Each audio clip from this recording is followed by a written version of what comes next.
originate in your cervical spine or your neck. Now, we are going to talk about when you should be worried about your cervicogenic headaches in this video. But before I get into the video, for those of you who don't know me, my name is Swati. I'm an executive mom power coach. I help moms of younger kids manage their spinal, that is back and neck, and joint pain. I give you simple exercises, easy lifestyle changes, tips, hacks, tricks, stuff that you can manifest or include in your everyday routine activities without having to take out a big chunk of time for them. And I also give you I also advise you on some natural, low tox or rather non toxic products that have helped me in my spinal and joint pain journey. So we get back to the topic for today, which is when should you be worried about your cervicogenic or cervical headaches? Now, before I talk about the symptoms of cervicogenic headaches that should be causing an alarm for you, let's talk about what is cervicogenic headaches. Now, in our neck or cervical spine, there are seven cervical vertebrae that are stacked on top of each other. And on either side of, if you take two vertebrae, they've got a disc in between. And on either side of the spine, there are some nerves that exit the spine.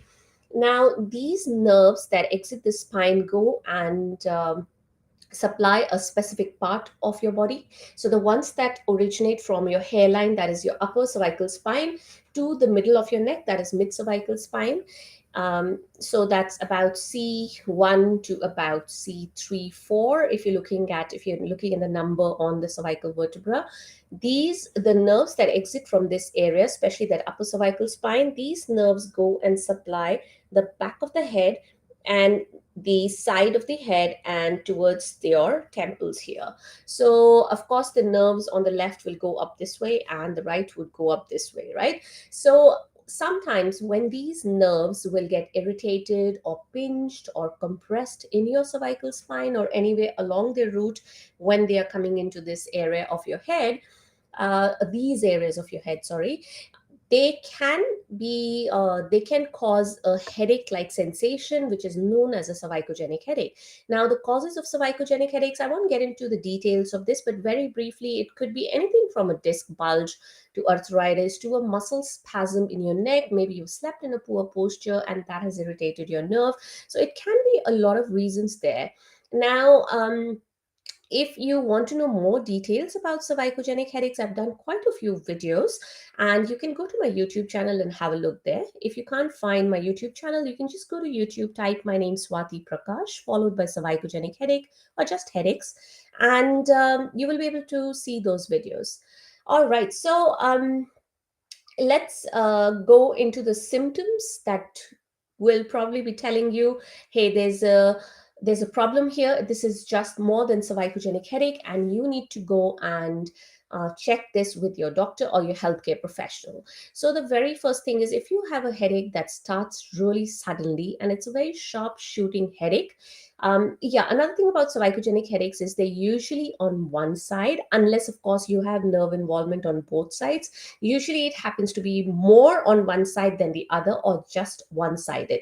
So if you get this one sided headache that comes really suddenly, that starts really suddenly and it comes on as a sharp shooting pain, that is one symptom. And this is a constant pain that just does not go away, irrespective of whatever you do for this pain to get relief from this pain. It could be medication, it could be any of the home based remedies or relief techniques like hot packs, cold packs, exercises, changing your posture, or when you're sitting, standing, lying down, the headache just doesn't go away. It's quite constant and it is gradually increasing. Now, and you also have a stiff or painful neck, right? And especially if you get intense or constant dizziness or nausea, or I mean, the headache is quite intense and you just can't get rid of it. This is a time you should be worried about your cervicogenic headaches, and you should go to the doctor or your healthcare professional and have it checked out. Now, there are quite a few things that you can do about your cervicogenic headaches. If obviously, if you don't have these urgent symptoms and you just have a plain cervicogenic headache, which, yes, I'm not trying to undermine the headache or the symptoms that you have, because I know cervicogenic headaches can be quite debilitating. I've had them for a very long time, but thankfully I've worked on them, and if you want to know my journey about cervicogenic headaches, do let me know, and I'll be happy to share that with you. But if when I had the cervicogenic headaches, it used to stop me in my tracks. So that day is completely wasted if I had my headaches. So I know it can be quite debilitating. So if you do suffer from cervicogenic headaches and you are looking for some of the solutions that worked for me in my headache journey, I have shared that as a free training in my community. It's a free community. I will leave a link. I will leave a link or to my community in the description of this video. If you're watching me on Instagram, the link is in my bio. It's a free community. Once you join, you have free access and lifelong access to the trainings there. One of them is simple solutions to manage your cervicogenic headaches. I also have trainings on neck pain, back pain, how to achieve and maintain a good posture, etc. There are quite a few trainings in there that you can have access to. Alrighty, if you have any questions for me, any comments on this video, do leave them below and I will address them for you. Alrighty,